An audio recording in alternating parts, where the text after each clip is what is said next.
স্বাধীন মতন আমরা চলাচল করতে পারছি। আমি সেই মহান আল্লাহর নাম নিয়ে আমি শুরু করছি, কিছু কথা বলবো।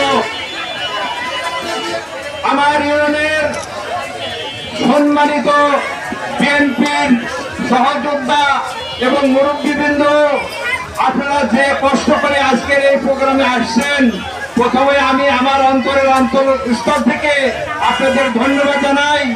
কারণ আপনারা আমাদের দীর্ঘ 60 বছর আপনারা আমাদের ভালোবাসেন। আমার বাপের থেকে, বড়বার থেকে এবং আমার থেকে আপনারা ভালোবাসেন। সেই ভালোবাসা এখনো আমাদের প্রতি আছে ইনশাআল্লাহ। আমি এই জন্য কৃতজ্ঞ। আল্লাহর কাছে আপনাদের জন্য দোয়া করি, আল্লাহ তাআলা আপনাদের দারাজ করুক, আপনাদের সুখী সমৃদ্ধ করে তুলুক। সংগ্রামী সাথীগণ, আমরা বহুত যুদ্ধ করে আজকে এই স্বাধীনতা পেয়েছি। আল্লাহর কাছে এই দোয়া আমরা করি যেন আমরা সবাই মিলেমিশে এই দলটাকে সুন্দরভাবে, এবং আমার প্রাণপ্রিয় নেতা সেলিম নেতা হাবিব ভাই, যার ডাকে আজকে লক্ষ লক্ষ মানুষ ঘরের বাইরে তো এখন তো সুসময় অনেকেরই পাওয়া যায়, কিন্তু দুঃসময় তার কথায় মানুষ লক্ষ লক্ষ মানুষ ঘর থেকে বের হয়েছে। আমরা সেই নেতার আদর্শে, আমার সেই নেতার আদর্শ যদি আমরা মানতে চাই, আমার সেলিম নেতা তার আদেশ নিষেধ আমরা যদি মেনে চলতে চাই, তার কথা আমাদের কোনো চাঁদাবাজি করা যাবে না। আমার দলের পক্ষ থেকে কোনো চাঁদাবাজি করা যাবে না। দল করে আমরা সম্মানের জন্য, আমরা দল করে সম্মান করার জন্য, দল যদি ক্ষমতা থাকে আমাদের সম্মান হবে, এই আমাদের চাওয়া। আর যার যার কাজ করবো আমরা তারা তাই করে খাবো। যে ব্যবসা করবো আমরা ব্যবসা করে খাবো, যে চাকরি করি আমি চাকরি করে খাবো, যে কর্ম করি কৃষি করি আমরা কৃষি করে খাবো। কিন্তু আমরা দল করি কি কারণে? আমাদের সম্মানের জন্য। আমরা সম্মানের যদি চলে গেলে আসলে দেখেন দল ক্ষমতা থাকলে কত আমাদের আনন্দ। আজকে আমাদের কি অবস্থা ছিল, একসময় ঘরে শুইতে পারি নেই। আমার এই বাড়িতে প্রতিদিন পুলিশ আসতো, প্রতিদিন পুলিশ আসতো।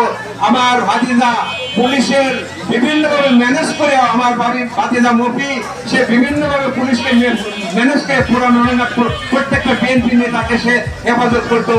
আর তার নেতৃত্বে বিএনপি ওই সময় যে উজ্জীবিত হয়েছিল মানুষের দেখার মতন, সে প্রত্যেকটা বিএনপি লোকের মধ্যে আনন্দ নিয়েছিল, জোয়ার নিয়ে এসেছিল তার বিভিন্ন কর্মকাণ্ড থেকে। আজকে কি করছে সেই নেতার, সেই গভীর, আমি আমার ভাতিজাদের আমি রেখে গেছি। আমি কিছুদিনের জন্য আমি বাড়ি গেছিলাম, কিছুদিনের জন্য গিয়েছিলাম বাড়ি। আর তারা কিছু আমলিকের কুচক্রী, আমলিকের সাথে যারা মিলে চলে, তারা আমার ভাতিজাদেরকে তারা বিভিন্নভাবে হয়রানি করার চেষ্টা করছে। আপনারা স্বাধীন, আপনারা খুব শান্তপ্রিয় আমার জনগণ পুরান মারাঙ্গা ইউনিয়নের, আপনারা আমাদের সম্বন্ধে ভালোই জানেন। আমরা কোনো চাঁদাবাজি করি না, কোনো আমরা ব্যবসা করে খাই, আমাদের কোনো দুর্নীতি নাই। আমার ভাতিজা কোনো জায়গায় কোনো চাঁদাবাজি করে না, এরকম কোনো রিপোর্ট নাই।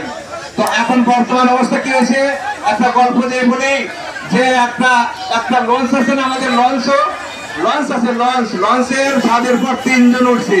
3 জন কারা? একজন হলে কানা, চোখে দেখে না, কোন রকম চোখে দেখে না, কিছুই দেখে না। আর একজনের লেখা আগে 2 পা, মানে যে গিটার থেকে নাই 2 পা। আর একজনের লেখা টাকা পয়সা নাই, একদম লেখা একদম নিঃস্ব। 3 জন লঞ্চের ছাদের পর উঠছে। ছাদের পর উঠে সেই কানা বলতেছে, দিনের বেলায় বলতেছে, দেখ আকাশে কত তারা উঠছে, তারা ঝলমল করতেছে। তখন ওই পা নাই কে লাভ, কিছুই পা নাই।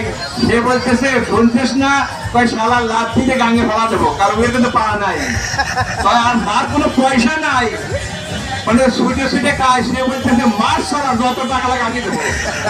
আমাদের দলের অবস্থা হচ্ছে এরকম, রাজনীতি করতে চাই। আপনাদের সাথে নিয়ে সেই সব নেতাদেরকে আমরা সাহায্য করবো ইনশাল্লাহ। আপনারা জানেন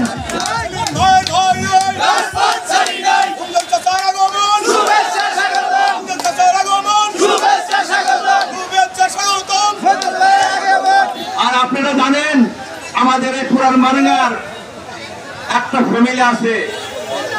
আমরা শুনেছি ব্রিটিশ সরকারের কথা শুনেছি, আমরা একসময় ব্রিটিশের রাজত্ব পুরে কোন ব্রিটিশের সূর্য হইতো না, ব্রিটিশের রাজ্যের হতো সূর্য যেত। ওই রকম আমাদের ইউনিয়নে একটা পরিবার হয়েছে, আওয়ামী লীগের সময় তারা, বিএনপি সময় তারা, ঠিক বলছি কিনা? তারাই আবার শাসন করতে চায়।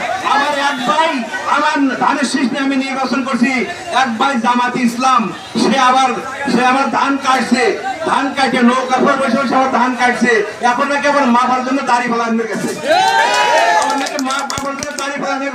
ওই সব দাড়ি পালার লাঠিতে তাদেরকে পিঠায় এখান থেকে বের করে দেবে ইনশাল্লাহ। আমাদের কোন স্থান এখানে নাই, ওই সব আওয়ামী পক্ষী জামাতের আওয়ামী লীগ যারা করেছে ওই সব জামাতের এখানে কোনো ভাগা নাই। এরা আপনারা সবসময় সতর্ক থাকবেন। আর আমি বলতে চাই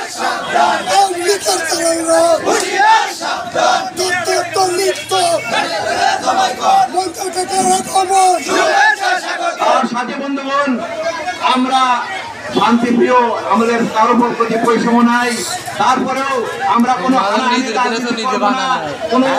দ্বিধাদ্বন্দ্ব রাখবো না। আমরা সবার সাথে কাজে কাজ মিলিয়ে আমরা রাজনীতি করব। এইখানে আমি আমার হিন্দু ভাইদেরকে বলতে চাই, আপনারা জানেন আপনাদের এই দুঃসময় আপনাদের পাশে কোন পরিবার ছিল? আমার পরিবার, আমার ভাই ভাতিজা আপনাদের পাশে রাত জেগে দেখে আপনাদেরকে পাহারা দিয়েছে। কারণ আমরা ধর্ম নির্বিশেষে আমরা ওই ধরনের বিশ্বাস করি না যে কারো প্রতি আঘাত রাখতে হবে। আর আমি ব্যবসায়ী ভাইদের বলতে চাই, আপনারা এখন নির্ভয়ে ব্যবসা করবেন। কোন চাঁদাবাজ, যত বড় শক্তিশালী চাঁদাবাজি আসুক, আমার নেতা সেলিম নেতা হাবিবের নির্দেশ, সেই নেতাকে বেঁধে রেখে আপনারা আমাদের কাছে নিয়ে আসবেন। ইনশাআল্লাহ আমরা কঠিন আস্থা দমন করবো। আমি খুবই অসুস্থ, 2 রাত থেকে আমি আমেরিকা থেকে আসছি, আমি একটু ভ্রমণের সুযোগ নাই। আগামীতে আপনাদের সামনে আরো অনেক কথা থাকবে। আমার যেসব মুরব্বীরা আসছে তাদের আমি সংগ্রামী সালাম জানাই, তাদেরকে কৃতজ্ঞতা জানাই। তারা যে কষ্ট করে আমার এই প্রোগ্রামে আসছে, আমার সাথে কথা বলার জন্য আসছে। আমি অনেকের সাথে মোলাকাত করতে পারি নাই, আপনারা মনে কিছু রাখবেন না। আমি আপনাদের বাড়িতে না আপনাদের সাথে মোলাকাত করবো। দাড়ি পাকা চুল পাকা যে মুরব্বী, আমার নেতা সেলিম নেতা হাবিবের মাথার মুকুট, তারা একথা আপনারা জানবেন। এবং আমরা তার আদর্শের মানুষ, আমরাও সেটাই, আমরা দাড়ি পাকা চুল পাকা মুরব্বীদেরকে আমরা মাথায় করে রাখবো ইনশাআল্লাহ। আগামী দিনের যেসব প্রোগ্রামে আমরা ডাকবো, আর সেলিম নেতা হাবিব ধানের শীষ পেয়েছে আপনারা জানেন। কারণ সে এমন এক নেতা, তার নেতার কথা বলে সারা যাবে না। সে কত বড় নেতা, আমরা গেছিলাম গত নির্বাচনে তার কাছ থেকে প্যামলেট আনার জন্য। যখন ছাত্রলীগ যুবলীগের ছেলেরা সহ পুলিশ প্রশাসন আমাদের ওই বাড়ির উপর আক্রমণ করে, আমাদেরকে কিভাবে সে সামলা রাখবে, কিভাবে কোথায় পালাবে, সে একটা দিক বিক মনে করে দেখলাম একদম গার্জিয়ান যেরকম দিক বিক হয়ে যায় সেরকম হয়ে গেল, সে তার মুখে অন্যরকম হয়ে গেল।